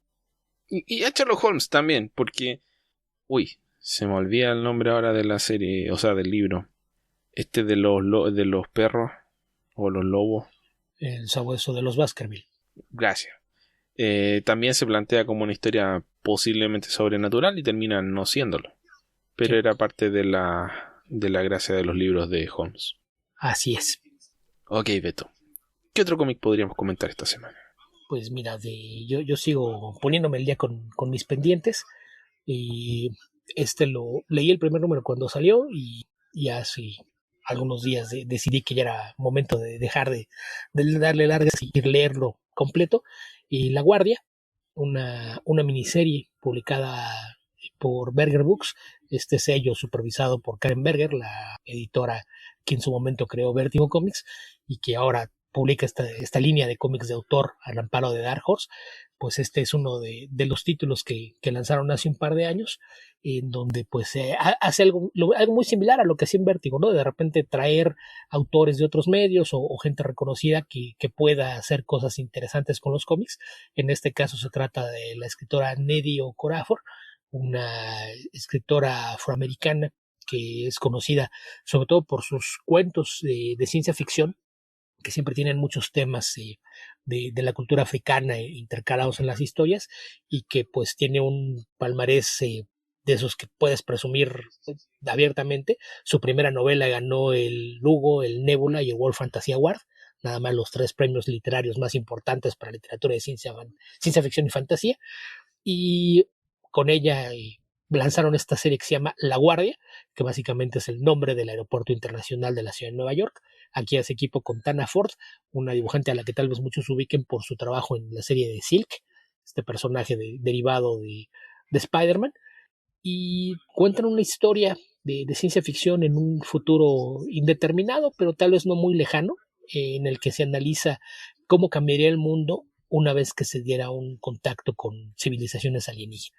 Aquí la historia, el planteamiento que te dan es que este primer contacto se dio en Nigeria. A Nigeria fue el lugar a donde empezaron a llegar los extraterrestres y lo que hicieron fue que con la tecnología y avances que trajeron consigo, pues cambiaron mucho la forma en que funcionaba el mundo, porque Nigeria pasó de ser un país subdesarrollado a un país que tiene ya acceso Una potencia. a tecnología. Sí, no te dan muchos detalles de exactamente qué tanto, pero nada más te Se dejan transformó claro. en Wakanda.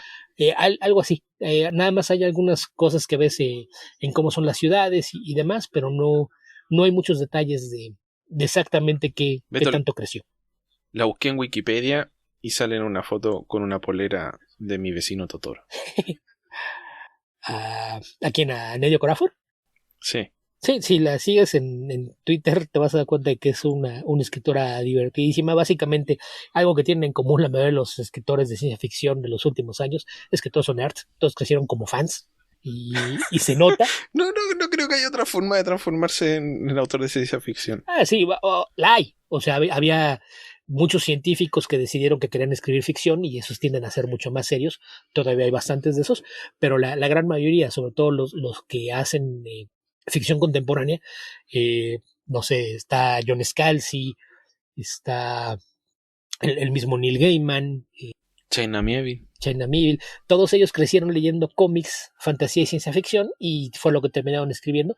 Entonces, generalmente te vas a dar cuenta de que tienen el mismo background. Lo mismo pasa, por ejemplo, con Chuck Wendig, que es otro escritor también que tiende mucho a tener toda esta clase de referencias de cultura pop y demás. Además, ¿viste las rastas que tiene Eddie? ¿Cómo? ¿Viste las rastas que tiene Eddie o no se ven en la foto? Sí se ven. Porque si ven, una vez que le echen un vistazo al cómic, se van a dar cuenta de que la protagonista tiene unas rastas gigantescas y por ahí en la introducción la escritora menciona que actualmente su cabello mide más de 1,20 m de largo, así es de que con los mismos dibujos pueden hacerse una idea de cómo luce la cabellera de este escritor. Pero volviendo a la historia, pues el planteamiento es jugar un poquito con la idea del racismo y la intolerancia proyectado a través de la reacción de algunos sectores de la población a la llegada de los alienígenas. Porque aparte no fue solamente una especie, sino que básicamente la Tierra se convierte en un lugar al que una vez que nos encontraron, pues se corrió la voz y llegan especies de toda clase de mundos. Ahí hay que resaltar mucho el trabajo de diseño de Tana Ford, que te crea, hay muchos alienígenas que son basados en plantas, pero hay muchos que están basados en animales, hay otros que no tienen formas. Entonces todo el trabajo de diseño le van a encontrar muchos detallitos al arte que no son cosas que tengan que ver directamente con la trama, pero me parece que visualmente ayudan a construir este mundo y lo hace de una gran manera. La protagonista es una doctora nacida en Estados Unidos, hija de inmigrantes nigerianos, que vivió durante algunos años en Nigeria, pero está a punto de regresar a los Estados Unidos. Ella se llama Future Nwafor Chukwuebuka, las sílabas. Future Nwafor Chukwuebuka. Chukwuebuka es una sola palabra, es su apellido. O sea, su nombre es Future Nwafor y se apellida Chukwuebuka. Es la doctora Chukwuebuka, que mientras vivió en Nigeria tenía un prometido que era Citizen Rafael Nuavara, y él da clases en la universidad. Ella tenía su nombre es Citizen. Sí, ella se llama Future y él se llama Citizen. Okay. No, una vez que leas la historia, entiendes mucho de lo que hace con los nombres, porque todos tienen algún nombre en una lengua natal en africano y alguna palabra en inglés que tiene un significado más. Entonces, todo esto tiene mucho que ver con la forma en la que va desarrollando la historia. En el caso de Future, ella está embarazada y decide regresar a los Estados Unidos. La cosa es que en Estados Unidos el único aeropuerto que se está habilitando para ser un puerto espacial que reciba también a pasaje intergaláctico es justamente el aeropuerto de Nueva York, el aeropuerto La Guardia. Entonces, cuando llega, pues tiene que pasar por la fuerte ciudad del aeropuerto, ves la fila llena de una mezcla de humanos y alienígenas, y todo el tiempo hablando con alguien, pareciera que estuviera hablando con su bebé en su vientre, pero una vez que pasa toda la seguridad, te das cuenta de que no era así, porque en su bolsa de mano trae un... no sé cómo llamarle, ella se refiere como un bulbo, pero no es exactamente un bulbo porque es más grande, se ve, no sé, como el tamaño de 2 puños juntos, una bolita de una planta, y una vez que salen, la planta se extiende, se abre, saca hojas e incluso flores, y resulta que esta planta en realidad es un extraterrestre que además habla. Entonces, una vez que ya cruzan toda la seguridad, pues dice que van a ir a buscar a su abuela. Su abuela vive en la ciudad, es dueña de unos departamentos que renta, van a ir a vivir con ella y el plan es establecerse ahí. Conforme avanza la historia entiendes que tenían que salir de Nigeria porque había dejado en un lugar seguro para la planta, y la planta le dice que está muy emocionado por conocer un lugar nuevo y que lo que le preocupa es el clima porque al parecer es mucho más frío que la África que había conocido hasta entonces. Le dice que lo primero que quiere hacer es tomar un nombre, que será su nombre americano, y la planta decide adoptar el nombre de Let Me Live, déjenme vivir. Entonces digo que juega mucho con el significado de los nombres de los personajes, y muchas de las referencias que hace de jugar con las metáforas y hacer referencias a situaciones del mundo real no son nada veladas. Es evidente que mucho de lo que hace es una crítica a la política de inmigración de los Estados Unidos, y la historia básicamente surgió unos meses después de que se firmó la orden que tenía este veto para viajar desde ciertos países, y a lo largo de la historia aquí descubrimos que que eso está pasando en esta historia, ¿no? Ella decide que es momento de regresar a su país, abandona a su prometido, pese a estar embarazada, y por la seguridad de la planta, que es su amiga. Y juegan un poquito con esta idea de que los países africanos son mal vistos porque es el lugar en donde llegaron los alienígenas y no quieren que haya alienígenas en los Estados Unidos. Te encuentras con hospitales y negocios que Que es tienen, una palabra que tiene doble significado en inglés. sí, porque Alienígena y extranjero. alienígena, no, es que lo puedes usar, alienígena no necesariamente significa de fuera del planeta, puede ser No, de sí sé, fuera de pero donde tú en estás. español es el uso más común. Sí, es una palabra que puede usar bien como sinónimo de forastero. Quien quiera que venga de fuera es un alienígena. Y entonces, como se usa la forma corta, alien se utiliza para hablar de un inmigrante. Alguien que viene de fuera es alguien que es ajeno Ajá. a donde tú vives, es un forastero. Es justamente con lo que está jugando. Y tiene toda la crítica social, no es nada velada. Te encuentras negocios, incluso hospitales, que tienen la entrada letreros de servicios solamente humanos, que es algo que sobre todo la gente No, no afroamericana hay es un algo cartel que que diga sufrió. ni perros ni alienígenas en este parque. Y que vaya ella y le lo tire al cielo y después lo rompa a la mitad con una patada voladora. No, no Ok. es más ideológico, no es tanto de cuestiones de acción o mostrarte acciones físicas, pero, pero podríamos decir que lo llega a hacer de forma figurada. Hay un momento Ujú. simbólico en el que hace algo similar con uno de estos letreros, pero, pero la historia me gustó mucho. Ah, me, qué bueno. me gustó mucho, juega mucho con esto. Eh, en lo que te muestran en Nigeria te encuentras con que reflejando una situación real en el mundo, la parte sur de Nigeria hace muchos años que se quiere independizar. Hay un movimiento de gente que dice que, dado que las tribus que viven en esa parte del país siempre han sido oprimidas por el resto de los nigerianos, lo mejor que podrían hacer es separarse y formar su propia nación. Y esto es algo que reflejan aquí, y parte de lo que hacen es apoyarse en esta idea de que ahora ya hay otros alienígenas y ellos sí los recibieron, pero nosotros nos siguen maltratando. Y en Estados Unidos hay toda clase de protestas con dos bandos, y la gente que está abierta a que se dé la inmigración, que se reciba a los alienígenas del mismo modo que se ha recibido a extranjeros y a gente de otras razas, y los que quieren que se cierren las fronteras porque pues, América para los americanos, y eso incluye también a la gente de otros planetas. Pero la forma en que te lo va contando es una historia realmente muy íntima de una relación entre dos personas, el por qué ella decide dejar África y abandonar sin ninguna explicación a su prometido, que en principio no tiene idea ni siquiera a dónde se fue ella o por qué se fue. Conforme avanza la historia entiendes qué fue lo que la llevó a tomar la decisión de irse sin siquiera despedirse, y, muchos de los planes secundarios son bastante interesantes. Su abuela es una abogada de inmigración, entonces tienes escenas en donde va la última noche que pueden entrar todavía gente de algunos países al país a sacar a 3 estudiantes que vienen de Sudán para estudiar en la universidad, porque ya los detuvieron, aunque faltan horas para que entren en vigor el veto, los tienen retenidos en el aeropuerto, no les permiten la entrada.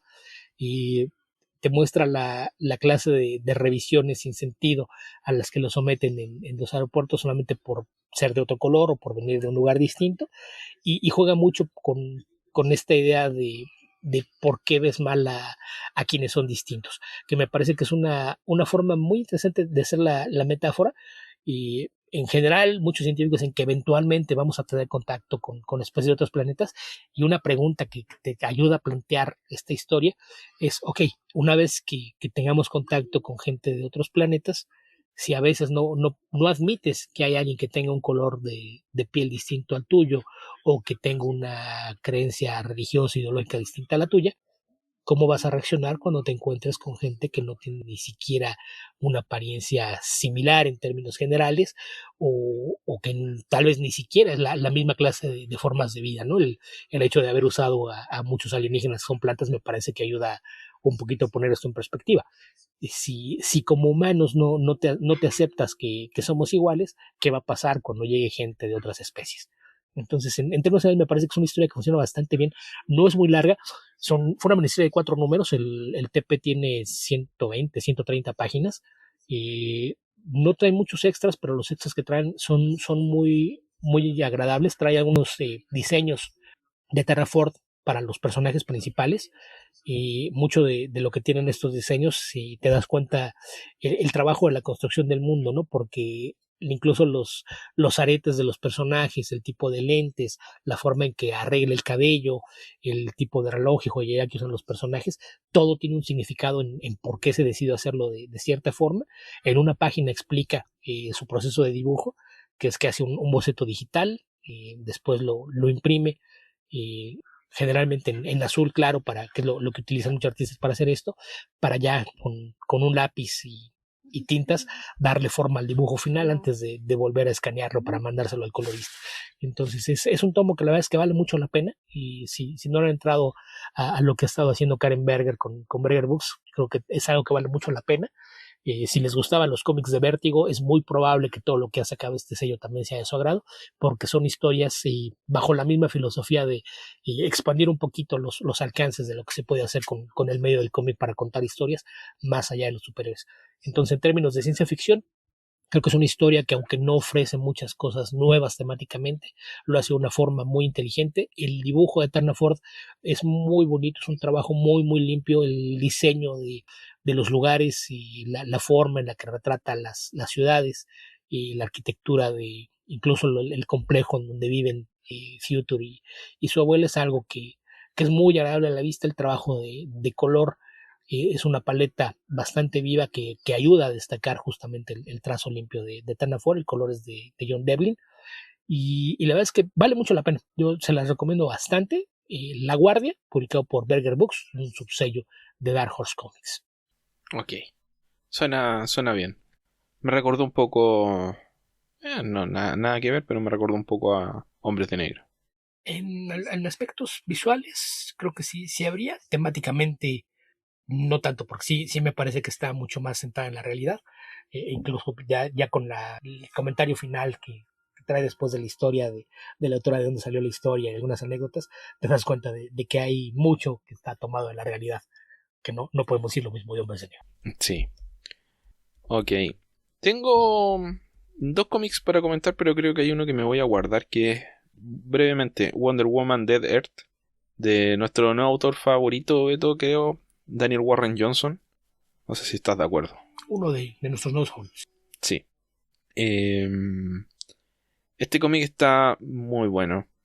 Ha aparecido hasta el segundo número. Me parece que esto se interrumpió por el coronavirus, pero es una miniserie de 4 números de formato un poquito más grande que el cómic normal. Y es una historia posapocalíptica. No voy a dar muchos detalles, pero eh, el cliffhanger del segundo número fue muy, muy, muy bueno.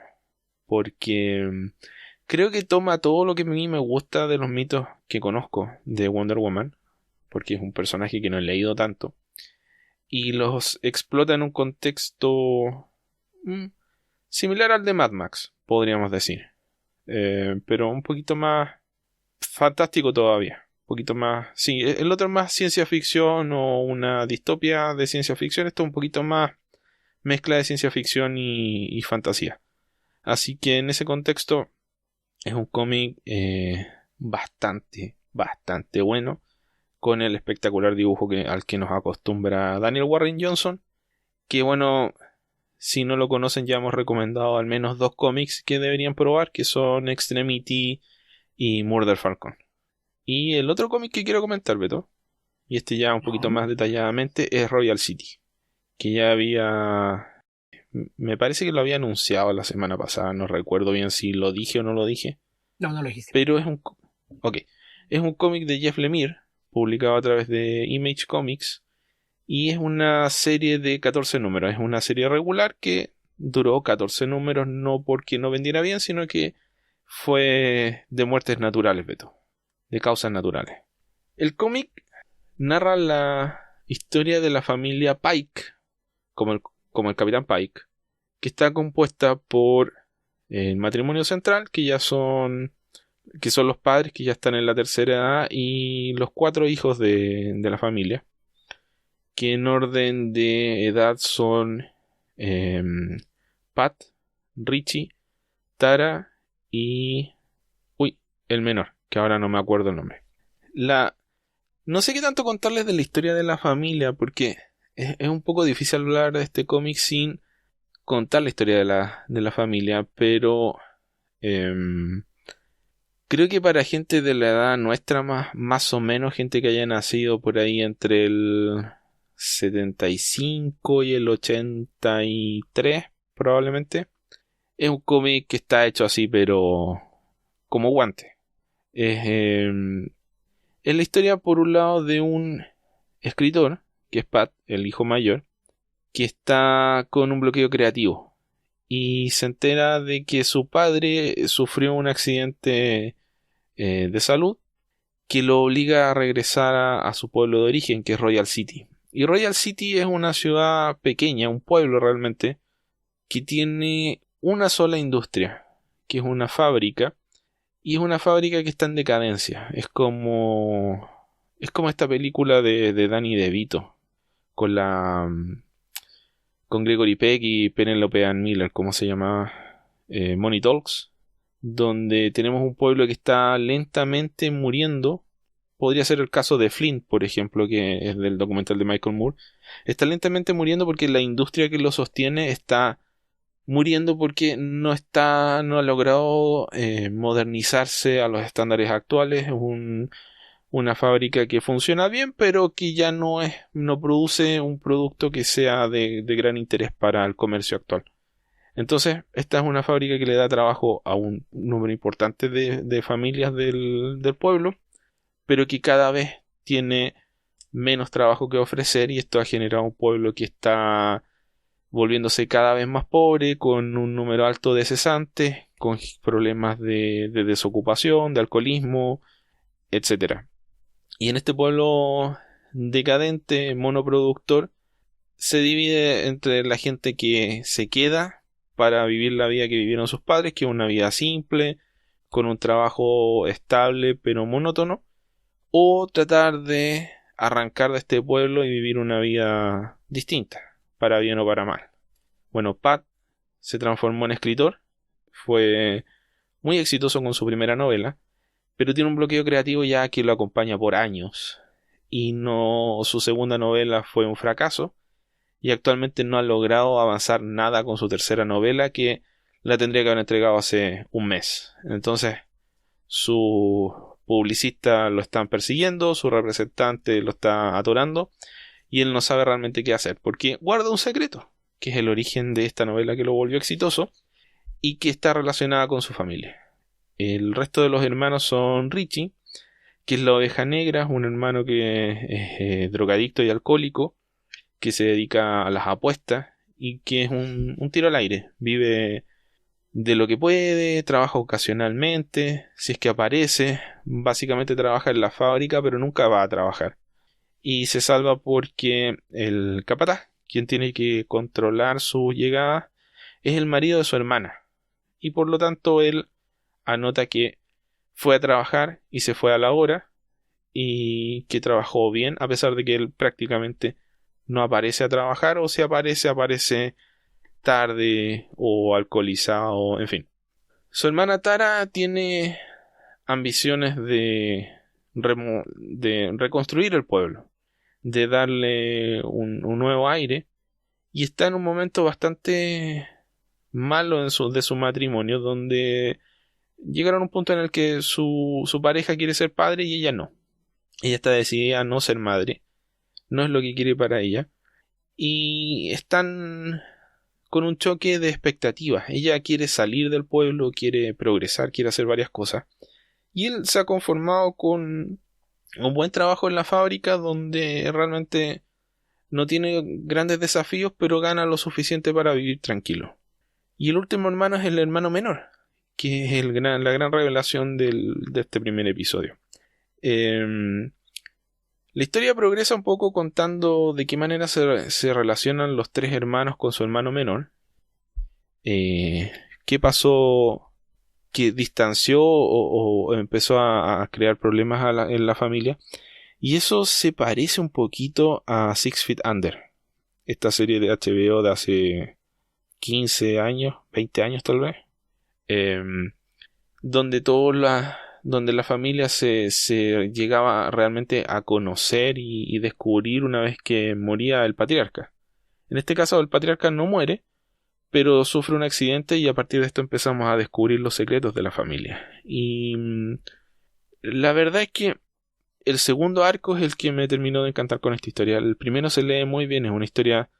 Cada cómic tiene aproximadamente unas 28 páginas de historia y se lee muy rápido porque es muy contemplativo en términos de imágenes. El arte de Jeff Lemire es muy sencillo, pero a la vez tiene esta capacidad enorme de transmitir emociones. Entonces, cuando los personajes se quedan, no sé, mirando el cielo, tú entiendes qué es lo que les estaba pasando, porque logra evocarte esa sensación que alguna vez tuviste de, no sé, angustia o existencialismo o lo que sea.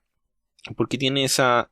Por un lado el arte de Jeff Lemire es sencillo, por otro lado es súper expresivo, en su forma tal vez artísticamente limitada, pero súper eficiente de contar las historias. Y este segundo arco yo creo que es muy bueno para... Bueno es relativo, pero afecta bien a gente de mi edad, un poquito mayor, un poquito menor, porque está ambientado en 1993, en la época de Nirvana, Pearl Jam, Soundgarden, inspirado por esa música, Sonic Youth, Stone Roses, etc. Y es la historia de la adolescencia de estos cuatro hermanos y qué fue lo que pasó en esa adolescencia que los marcó de por vida. ¿Qué es el evento? ¿Qué es lo que ocurrió entre ellos que finalmente terminó separándolos? Y a partir de eso se desarrolla la historia. No les quiero contar mucho más porque les echaría a perder la gran revelación del primer número y la gran revelación del número 10. Básicamente son 3 arcos argumentales y el último resuelve la historia de una manera bastante satisfactoria, diría yo. Y nada de rara, porque una cosa que me llamó la atención es que Jeff Lemire hablaba de que esta historia se iba a ir por caminos extraños y yo esperaba algo así como fantástico o de ciencia ficción o algo por el estilo, y realmente nunca hay nada de eso. Hay escenas que uno podría tomar como que tienen ese contexto un poco fantástico, pero bajo las circunstancias en las que ocurren realmente no es así. Es más un tema de percepción, emoción y de qué manera afecta a los personajes que efectivamente estén pasando cosas que son extrañas. Pero hay una serie de secretos que los personajes guardan entre sí y que de a poco se van revelando sin que sean frutos de conflictos que se viven en ese momento, sino que más bien el accidente del papá funciona como un catalizador. Hay varias cosas que se mantuvieron en cierto status quo y acá este evento les da la fuerza para tomar decisiones o los obliga a tomar decisiones, más específicamente en algunos casos. Así que creo que es una buena historia para tomarlo así un poco por el camino de la nostalgia en algunos casos y en otros como el camino de la reflexión, comparándolo, guardando las salvedades obviamente con las propias vivencias. Así que es un cómic, este sí que es idiosincrático, ahora sí que sí, y bastante bueno. Es uno de los que más me ha gustado de Jeff Lemire, a pesar de no tener nada de ningún concepto demasiado extraño. No hay elementos tan fantásticos ni tanto de ciencia ficción. Podrían interpretarse algunos como tales, pero realmente cuando lo lean me van a entender. No es tan así, es más un tema, creo yo, de sensaciones, sentimientos y el peso de la culpa, el peso de las decisiones tomadas y de las cosas que se hicieron o no se hicieron. Así que muy recomendado Royal City de Jeff Lemire. Suena bastante bien. Eso es de lo que no he leído de Lemire, pero suena bien. Ok, Beto, eso es todo lo que tengo por esta semana. No sé si te gustaría comentar algo más. Pues no, yo creo que ya estamos más o menos en nuestro estándar de tiempo, entonces yo creo que con eso basta por esta. Ok, con esto nos comenzamos a despedir. Recuerden que nos pueden encontrar en www.comicverso.org. También nos pueden encontrar en Facebook, www.facebook.com/comicverso. También nos encuentran en Twitter, donde somos Comicverso. A Alberto lo encuentran como Albion2112. A mí me encuentran como epedrero. Recuerden mandarnos preguntas para este podcast al hashtag Comicverso Responde, y a nuestro podcast paralelo, a Tierra Prima, ese universo paralelo de donde no tenemos que hablar de cómics, al hashtag Comicverso Tierra Prima. Son dos hashtags distintos, dos tipos de preguntas distintas. Acá solo cómic, allá lo que quieran, incluso cómics. También nos pueden escribir a comicverso@gmail.com y veremos si nos podemos instalar alguna cosa así como un WhatsApp que les permita enviar sonidos, pero de momento si quieren enviar un audio para Tierra Prima basta con que lo graben en su celular y lo envíen por correo electrónico a comicverso@gmail.com. Tenemos nuestro Patreon. Hemos publicado los especiales hasta el mes de abril. Nuestro Patreon es www.patreon.com/comicverso, y si quieren aportar a nuestro Patreon pueden hacerlo por el tiempo que lo deseen, aportando desde $1 mensual. Con esto van a tener acceso anticipado a nuestros podcasts y acceso a material exclusivo que publicamos únicamente a través de nuestro Patreon. ¿Se me olvida algo, Beto? No, creo que eso es todo. Nada más recordarles que nos ayuda mucho que difundan los enlaces de descarga o para escuchar el podcast en su plataforma favorita, y si nos pueden dejar algún comentario en los sistemas que lo permitan o calificarnos, también es algo que nos sería bastante útil. Y una vez más, dar las gracias por seguirnos acompañando, con el recordatorio de que en Tierra Prima ustedes también pueden participar. Entonces pues manden sus participaciones, porque en base a la respuesta que nos den se decidirá con qué precio lo hacemos, porque si no es suficiente para hacerlo semana a semana, no tiene caso forzarlos a ir otra hora de nuestras babosadas. No los podemos forzar, pero lo podemos dejar ahí a su disposición. Pero sí, la idea es acompañarlos y acompañarnos, así que mientras más participen, mejor. Y también va a ser más dinámico ese podcast. También nos publican en forma casi simultánea La Covacha a través de su página lacovacha.mx, y recordarles que con Beto grabamos un podcast que tal vez nunca vea la luz del día, ¿no, Beto? Sí, debe haber algún día, eventualmente.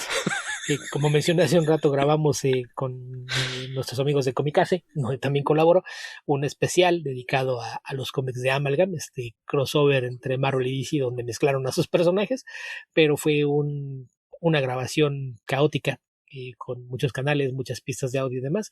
Entonces la edición seguramente tomará algunos días más, pero eventualmente saldrá y podrán escuchar el segundo crossover entre Comicverso y Comicase. Así es. Que además Comicase por ahí se acaba de coronar campeón en una dinámica entre medios comiqueros mexicanos, y son los campeones del Jeopardy comiquero. Así es de que una felicitación. Solo porque contaban contigo, Beto. No puedo robarme todo el crédito, éramos un equipo. Felicidades, equipo Comicase. Donde respondiste el 99% de las preguntas, ¿no? Solo como 93. Ok. Suficiente para haber ganado solo, me parece. Puede ser. Ok. Lo último. Esto nada que ver con cómics, pero estoy tratando de armar un computador. Y lo quiero armar con un procesador Ryzen. Y necesito ayuda. Así que si alguien me puede ayudar, por favor, porque esto es abrumador. Tratar de armar un computador en esta época es terrible porque hay demasiadas opciones. Y de hecho me acabo de enterar que lo mejor es que espere 2 meses, porque van a salir unas placas madres nuevas que son bastante mejores que las que existen actualmente. Así que de momento, si alguien me puede ayudar, me puede ofrecer consejo y tiene tiempo para responder preguntas, le pediría que me contacte, por favor. Así que ahora sí, habitantes del futuro, donde sea que estén y cualquiera que sea el momento en el que estén escuchando este podcast, que tengan ustedes muy buenos días, muy buenas tardes o muy buenas noches. Cuídense. Hasta la próxima.